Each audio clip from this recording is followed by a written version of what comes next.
Olá, como você está hoje? Seja bem-vindo à nossa Sessão Marcada, um podcast que discute temas em psicologia e saúde mental, com o objetivo de informar a sociedade sobre esses temas e auxiliar no combate à desinformação e à pseudociência. Meu nome é João Estevão e o meu colega neste podcast é o Rafael Mendes. Ambos somos psicólogos e idealizadores deste projeto. Hoje nosso episódio especial com a página Rolê Científico é Por que as pseudociências são tão populares no Brasil?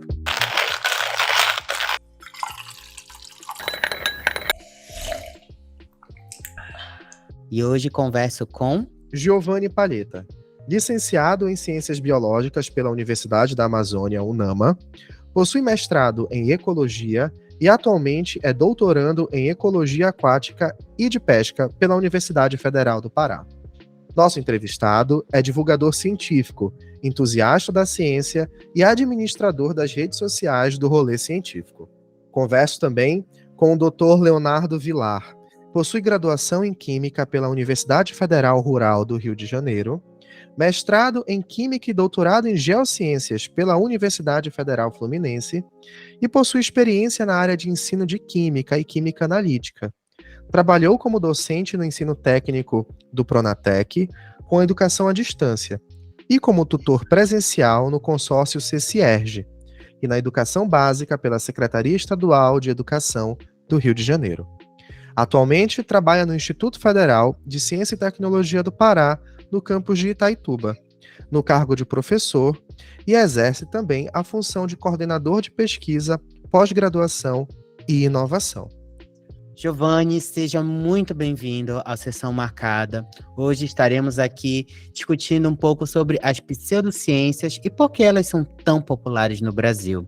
É um prazer te ter aqui conosco. Eu que agradeço o convite e vai ser muito bacana a gente conversar sobre esse tema aí que permeia a nossa sociedade. Sim, com certeza.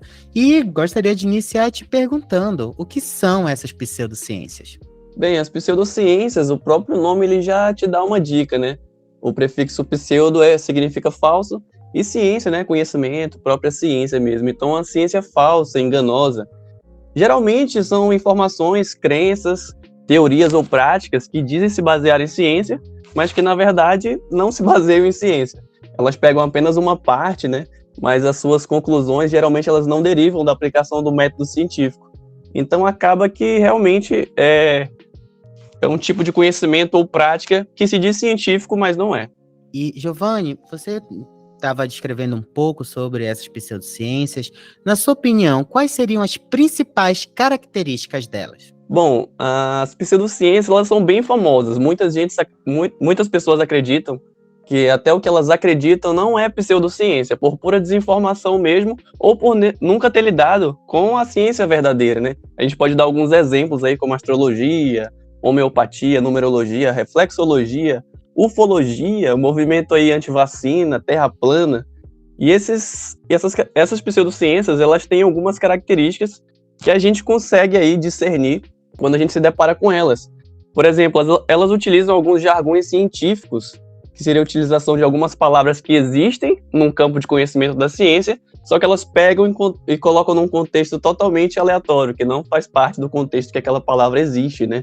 Como, por exemplo, quântico, neuro, detox, toxinas. Alguns até colocam alguns tipos de terapias pseudocientíficas que falam que vai alterar o pH, né, de alcalino, ácido, alteração de DNA. E tudo isso eles colocam em um contexto que não tem relação real com o significado da palavra, né? Como, por exemplo, terapia quântica. A gente sabe que essa palavra quântica está muito na moda, né?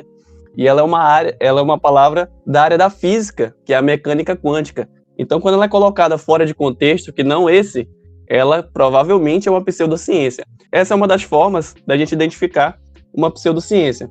Outra coisa que a pseudociência faz, ou que os pseudocientistas fazem, é ficar contrariando o conhecimento científico atual, né? Sem ter nenhuma prova, nenhuma evidência para isso. Então ele vai ficar falando, o cientista tal não sabe de tudo, a ciência não sabe de tudo. Então geralmente ele é sensacionalista, fala quando ele quer vender algum produto dele, né, alguma prática que ele faz, eles falam, se as pessoas soubessem do benefício que isso causa, então é sempre uma fala sensacionalista tentando persuadir a pessoa que está ali diante dessa pseudociência, né? Assim como as fake news também, as pseudociências voltam de tempos em tempos. Então a gente pode citar aí, por exemplo, as pessoas que se medicam com vitamina C com frequência para curar ou prevenir gripe, sendo que a gente sabe que isso não é verdade, né? Não temos evidências para isso. Outra coisa que as pseudociências também têm como características, ou os picaretas que utilizam as pseudociências, são as falácias. Então, a falácia da antiguidade, quando você se depara com uma pessoa falando, não, isso é uma prática milenar, já tem mais de 2000 anos. Tá, beleza, mas tudo bem. Algumas coisas que são ruins, como homicídio ou sangria, por exemplo, também são milenares e são ruins, né? Então, isso não é um argumento válido. Outra coisa, o argumento da autoridade. Doutor fulano de tal utiliza e recomenda. Bem, isso não quer dizer nada, né? Não é só porque a pessoa tem um título que aquilo ali é uma validade científica para o que ela afirma. Então, essas são algumas características das pseudociências e das pessoas que propagam as pseudociências, né?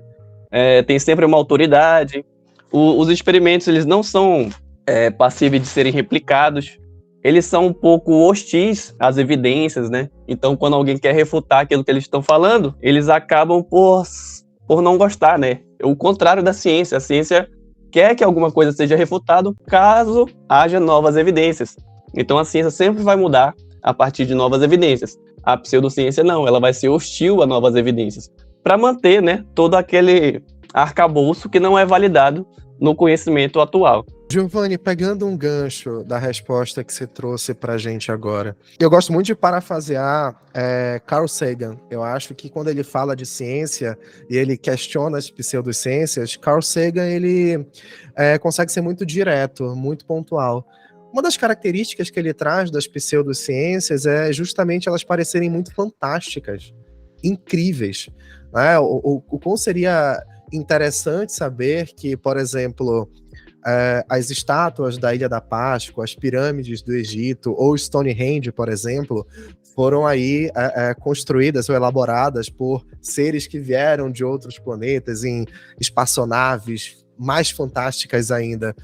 E a ciência, ela tem um tom de colocar o nosso pé no chão, né? Claro que seria muito mais atrativo acreditar nessa coisa mais Guerra nas Estrelas, por aí nesse exemplo que eu te dei. Você percebe essa questão também das pseudociências parecerem muito atrativas justamente por essas alegorias fantásticas que utilizam? Sem sombra de dúvidas, né? Ela mexe com o nosso imaginário. Por ela não ter um compromisso com a verdade, com o conhecimento científico atual, ela abre margem para muita coisa. Então, a imaginação é o limite, né? Se a pessoa puder explorar bastante algum tema bem curioso, como as estátuas da Ilha de Páscoa, as pirâmides do Egito, e criar uma história mirabolante em cima disso, ela não tem compromisso com a ciência nem com a verdade, e é, entre aspas, muito mais interessante, né, do que a ciência mostra pra gente, que foram civilizações antigas, tão inteligentes quanto a gente, que fizeram aquilo, né? Essa resposta mais científica, mais pé no chão, ela não é tão interessante quanto esse sensacionalismo, né, essa imaginação que criam em cima de histórias peculiares como essa. É um pouco disso, né? Como os nossos ouvintes podem aprender a reconhecer uma possível pseudociência? Seja num tratamento de saúde, seja num entendimento de algo que acontece ao seu redor. Existe uma dica que seria preciosa, ou algumas dicas que você poderia dar para essas pessoas suspeitarem, opa, isso aqui talvez não seja ciência, por mais que tenha gosto de ciência, tenha cheiro de ciência, mas talvez no final tenha nome de ciência, mas no final das contas não seja? Esse é um trabalho difícil, porque muitas das vezes a ciência ela pode se parecer muito com uma pseudociência. Então, para olhares menos treinados, isso não vai ser tão fácil de identificar. Mas tem algumas coisas que a gente pode fazer. Por exemplo, se você reparar que alguma coisa tem uma alegação muito extraordinária, você já desconfia, como, por exemplo, prometer um emagrecimento em menos tempo do que o habitual, ou prometer uma cura milagrosa, né, do câncer ou alguma doença mais rara. Você já pode desconfiar que isso aí pode ser uma pseudociência. E como eu disse anteriormente, o uso de jargões científicos que utilizam palavras fora de contexto, né, da realidade dela, como, por exemplo, quântico, neurotoxina, vibração, ondas. Quando a pessoa utiliza essas palavras fora de contexto, muito provavelmente pode ser uma pseudociência.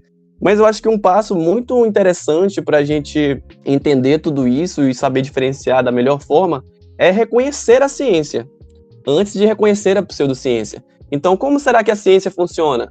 Como funciona um método científico? Como ele é aplicado? Como os cientistas geram novas informações a partir de novas evidências? Então, entendendo como a ciência funciona, a gente pode identificar mais facilmente as pseudociências. Mas, de forma geral, é entender isso. A pseudociência sempre vai ser mais sensacionalista, ela sempre vai ter alegações mais extraordinárias e vai utilizar desses jargões científicos aí fora de contexto. Esse ano, o ministro da Justiça, Flávio Dino, já disse que as fake news matam, ressaltando a gravidade do compartilhamento de fake news pelas redes sociais, pelo WhatsApp, até então o Telegram, que foi um polo, né, onde houveram muitos compartilhamentos.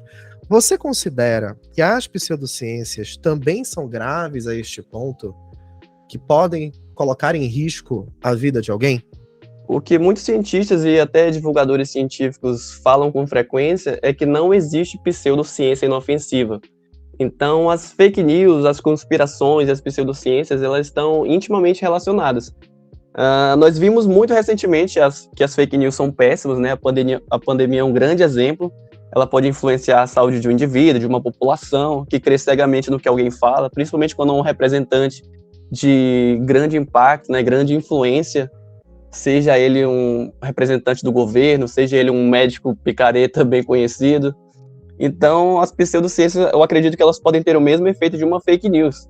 Só de imaginar que na pandemia as pessoas, por exemplo, achavam que antibiótico ia curar uma doença viral, né?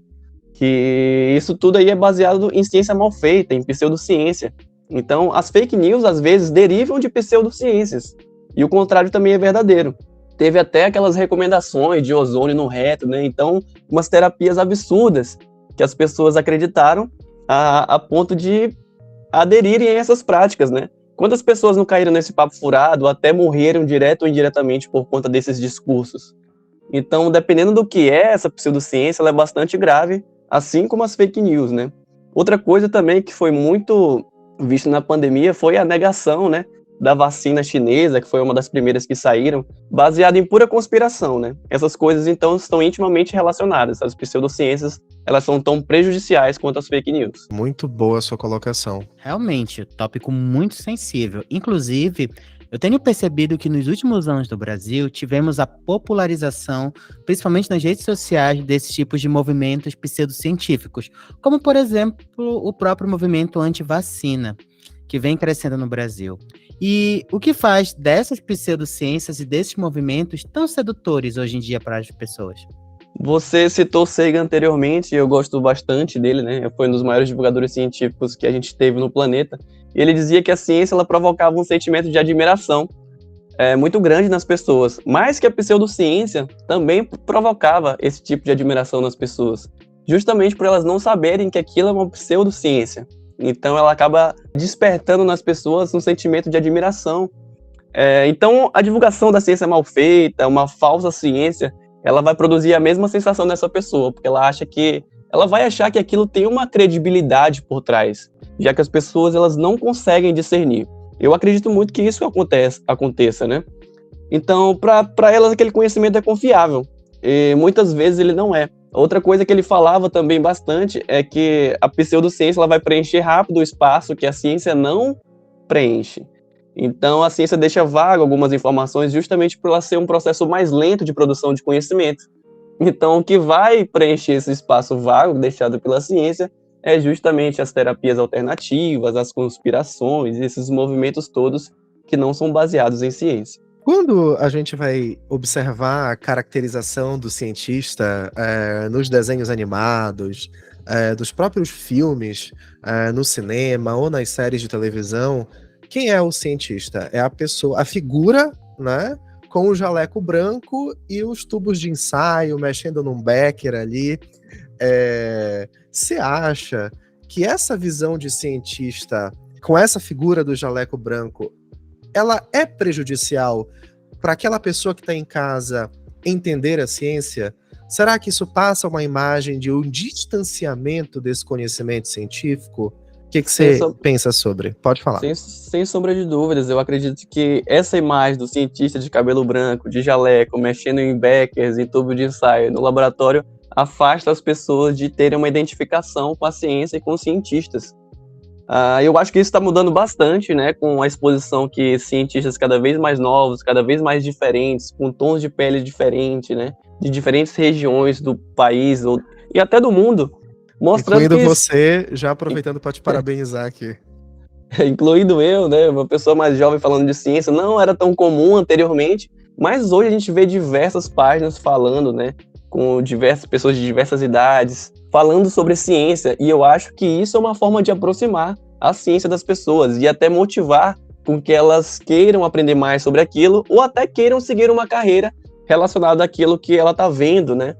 Então, sim, essa imagem de um cientista de cabelo branco e mais velho no laboratório distancia as pessoas da ciência, do conhecimento científico, mas isso está mudando bastante. Eu espero que em breve as pessoas possam identificar que qualquer pessoa pode ser um cientista, pode produzir um conhecimento científico. E que a ciência não está resumida ao jaleco branco, né? Existem Exatamente. várias formas de fazer ciência.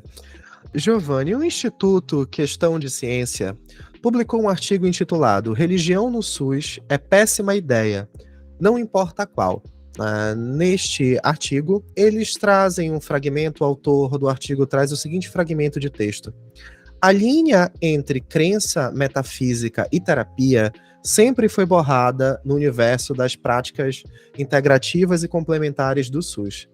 Das 29 práticas que atualmente compõem o Plano Nacional de Práticas Integrativas e Complementares, poucas são as que não embutem algum tipo de pressuposto que, com um pouco menos de hipocrisia, qualquer um classificaria como religioso, como a existência de uma energia no universo associada ao reiki, a possibilidade de contato com os mortos nas constelações familiares e a reencarnação na antroposofia.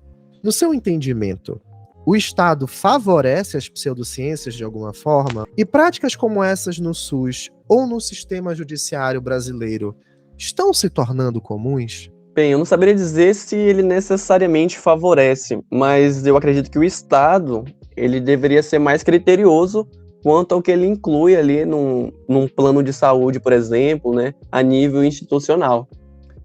Como você bem mencionou, nós temos essas práticas integrativas e complementares no SUS que envolvem diversas práticas, né, que a gente considera que elas não têm nenhum embasamento científico. Então, de certa forma, sim, ela pode favorecer ao incluir isso sem critério nenhum, né, como você bem mencionou, o reiki, imposição de mão, se baseia basicamente em crenças, né, e não em evidências. A gente pode citar aí também a reflexoterapia, que é aquela terapia que fala que existem áreas reflexas do corpo, né? Então, ao você tocar, apertar certa parte do corpo, você pode melhorar um órgão, por exemplo, né? Ao você tocar na orelha, você pode melhorar em certa parte da orelha, você pode melhorar o fígado ou algo parecido. Então, às vezes, são informações tão sem cabimento que a gente nem acredita que essas coisas foram incluídas como alguma prática útil para a sociedade, né? Bem, tem umas lá menos ruins do que outras, né? Como, por exemplo, dança, se eu não me engano. Tem também meditação, eu acho. E elas... A própria yoga, que pode ser vista como um exercício físico, se não tiver permeada aí, né? De outros contextos. Exatamente. Tem algumas que são menos prejudiciais do que outras, mas como eu disse logo no início, os divulgadores científicos e muitos cientistas acreditam que não existe pseudociência inofensiva, justamente porque ela vai interferir de alguma forma ali na sua esfera pessoal, profissional e até intelectual, né? Imagina só você saindo falando por aí que fez reiki, que isso melhorou a sua saúde, quando na verdade é basicamente baseado em crença aquilo tudo, né? Então é um problemão que isso exista no SUS, sendo que a gente direciona um dinheiro para coisas que são claramente ineficazes, sendo que um tratamento convencional poderia surtir efeito muito melhor numa pessoa e tem evidências para isso, né? Então, eu acho que não é certo que isso exista no SUS e deveria ser revisto para que essa instituição, esse sistema de saúde, seja mais criterioso com as coisas que ele inclui. Giovanni, muito obrigado pela sua participação. Tópico muito delicado, porém muito esclarecedor. Mais uma vez, foi um prazer te ter aqui. Eu espero que você retorne no futuro para novos episódios. Eu que agradeço a oportunidade de falar um pouco mais sobre isso. Obrigadão.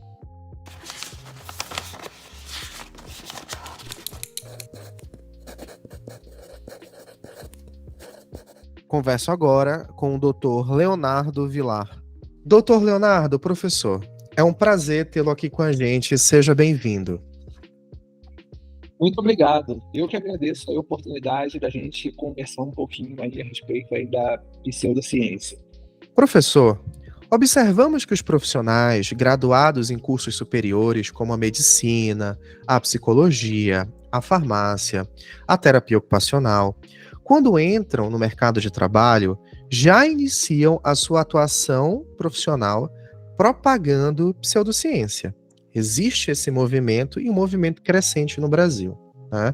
Como, por exemplo, o uso da homeopatia, dos florais, das terapias holísticas, das constelações familiares, muitas vezes misturando até mesmo religião em suas práticas, como no caso de psicólogos que se intitulam psicólogos cristãos.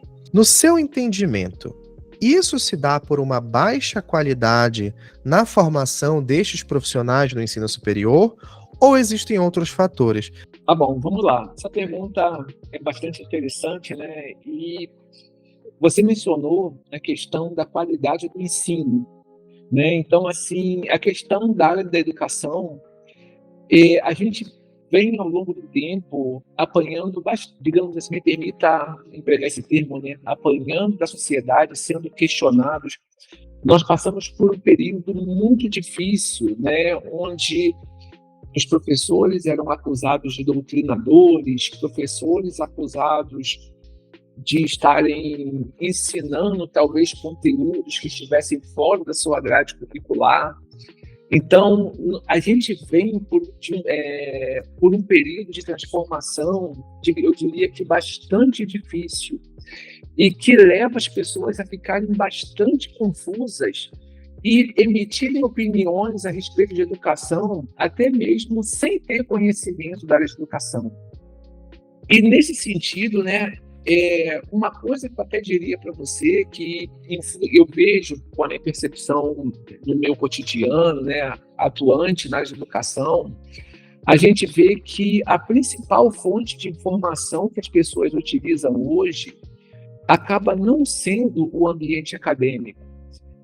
A gente tem essa questão da internet, as pessoas com acesso muito facilitado, um número crescente de influenciadores digitais, trazendo uma enxurrada de informações.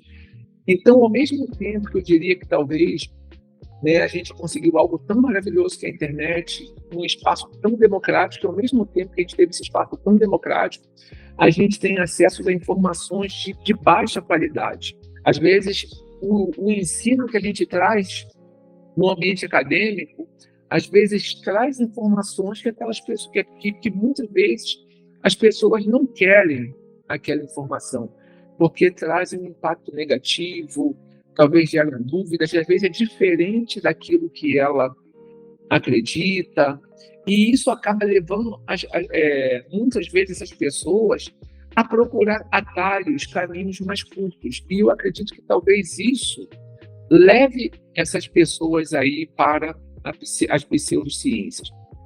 Professor, muito esclarecedor os pontos que você apresentou. E uma coisa que me vem muito na cabeça quando estamos falando sobre as práticas pseudocientíficas no Brasil é muito a questão da apropriação de termos científicos, como, por exemplo, os sufixos neuro, como, por exemplo, no neuromarketing, na programação neurolinguística, ou um termo que anda bem famoso, que é o quântico, como utilizado nas teorias quânticas. Entretanto, quando os cientistas dessas áreas e pesquisadores sérios confrontam essas pseudociências e esses pseudoprofissionais com pesquisas, meta-análise, estudos por pares, grupos controles e o próprio método científico, esses paladinos dessas práticas ignoram a ciência e tentam defender essas práticas com argumentos que nem sempre são coerentes dentro dos métodos científicos.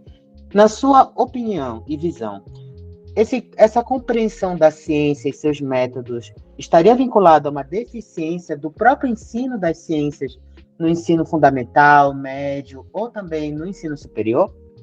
Eu acredito que, nesse caso, a gente tem um conjunto de fatores, né, que somam para as pessoas, digamos, que ficarem confusas, né, nesses termos que você mencionou, né, o emprego do termo neuro, o emprego do termo quântico, né, que nos remete aí à questão do estudo do átomo.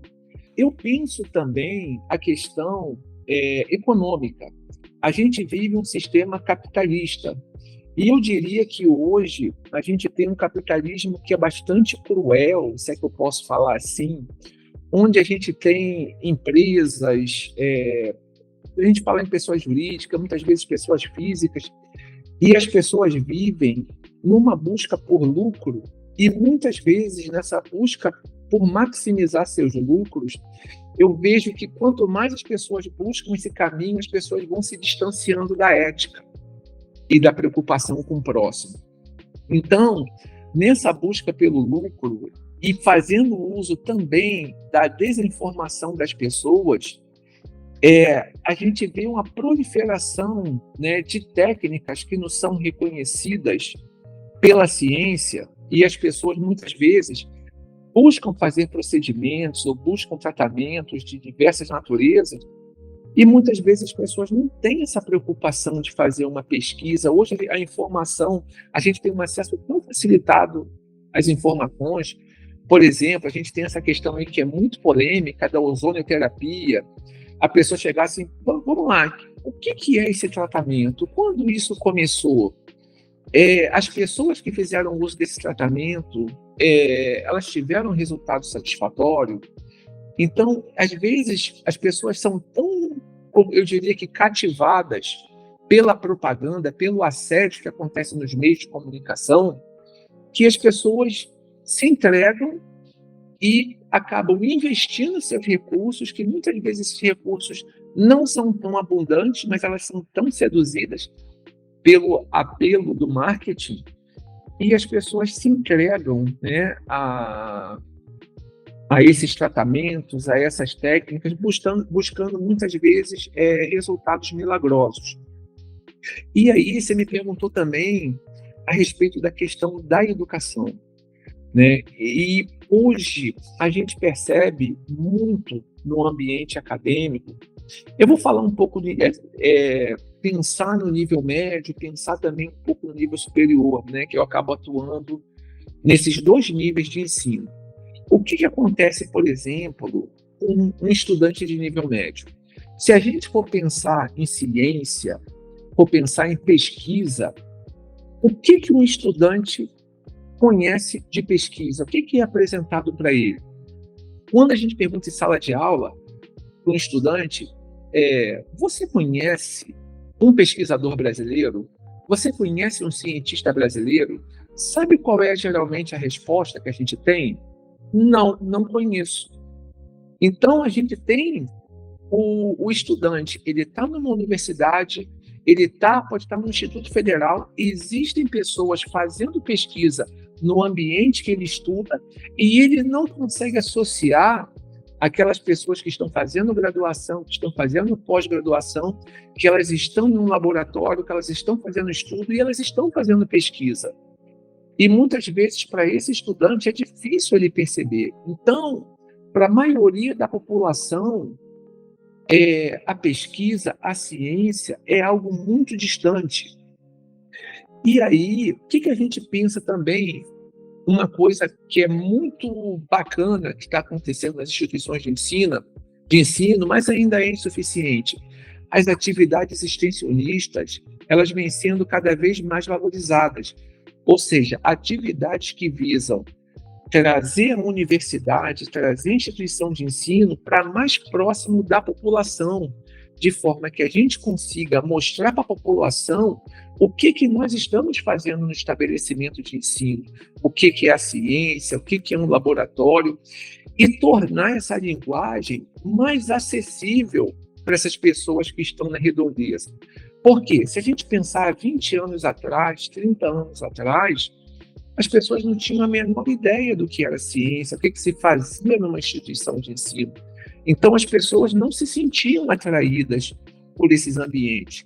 E fora a questão social, muitas pessoas pensavam que, poxa, eu pertenço à classe trabalhadora, meu pai, minha mãe não alcançaram o ensino médio, tem ensino fundamental. Então, alcançar uma faculdade é algo muito distante para a realidade.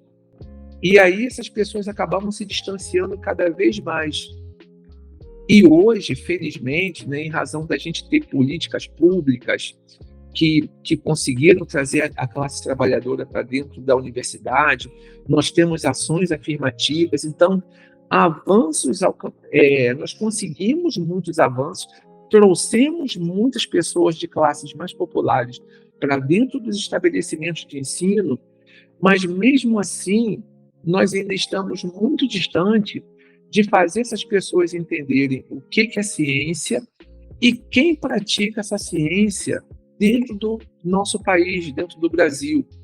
Então, nós avançamos, mas ainda estamos muito distantes, sob o meu ponto de vista, pela minha experiência profissional, de fazer essas pessoas entenderem. Será que talvez o caminho seria os centros de pesquisas, as instituições que estão fazendo pesquisa, levarem cientistas, talvez, para um meio de comunicação que é tão acessível quanto a televisão?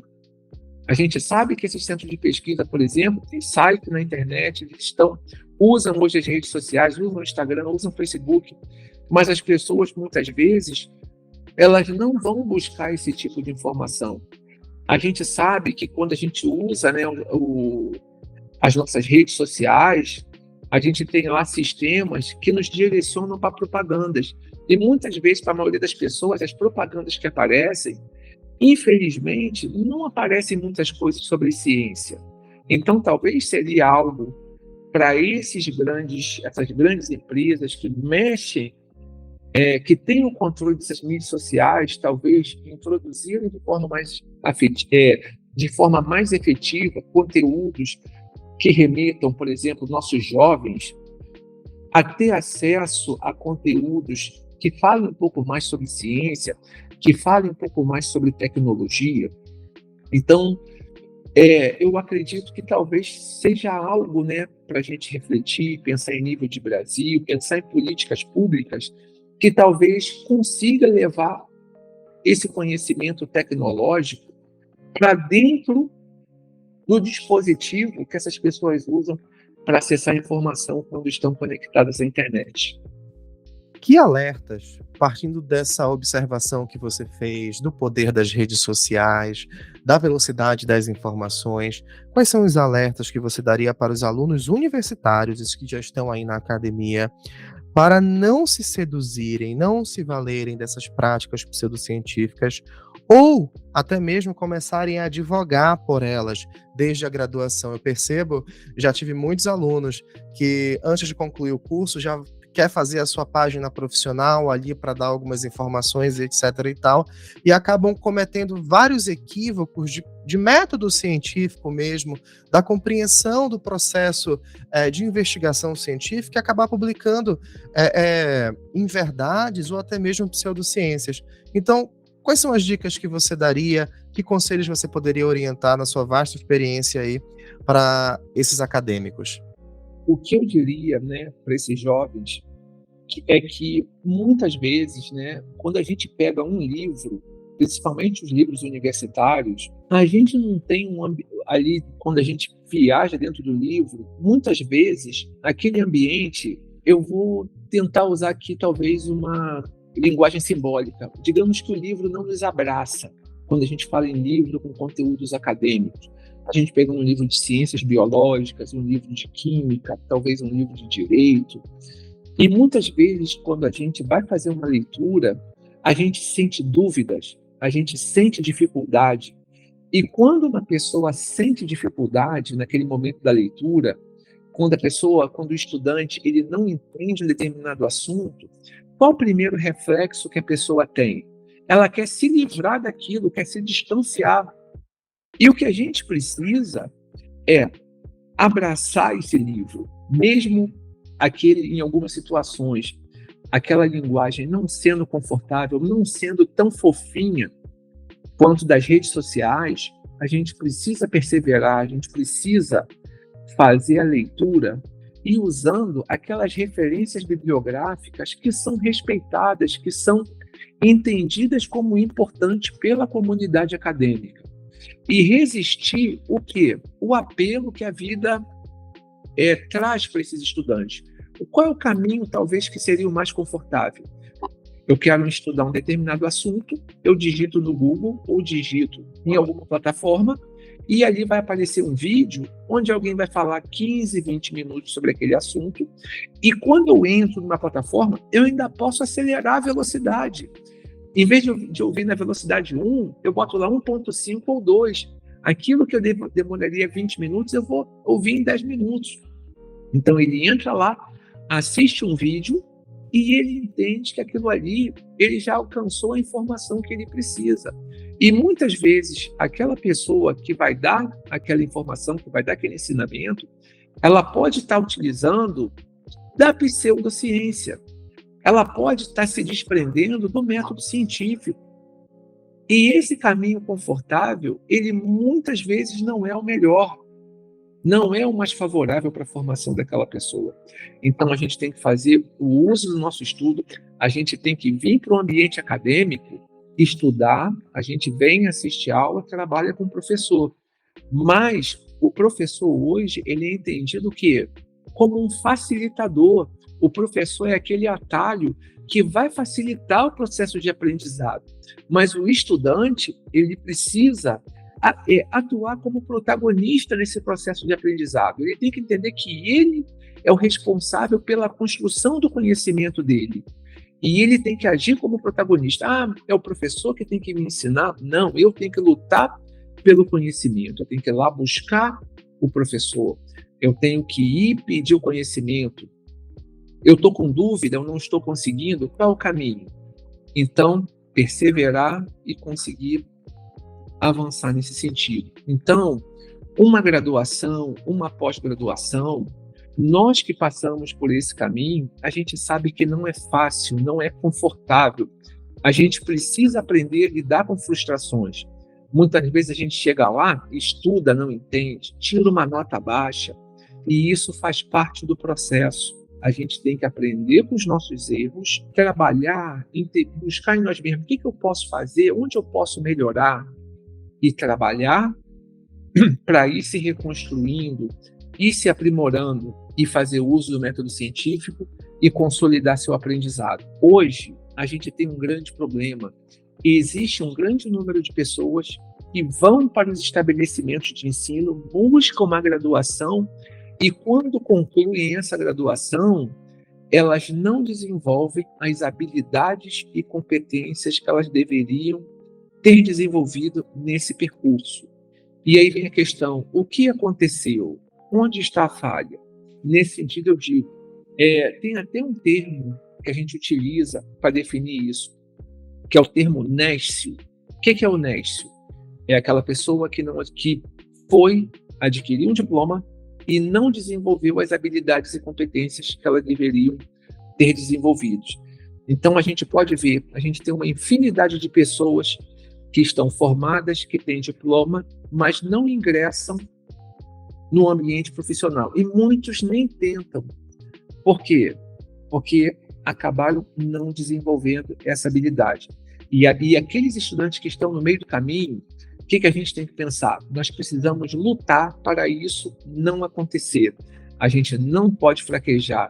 A gente tem que perseverar e não ceder para a frustração.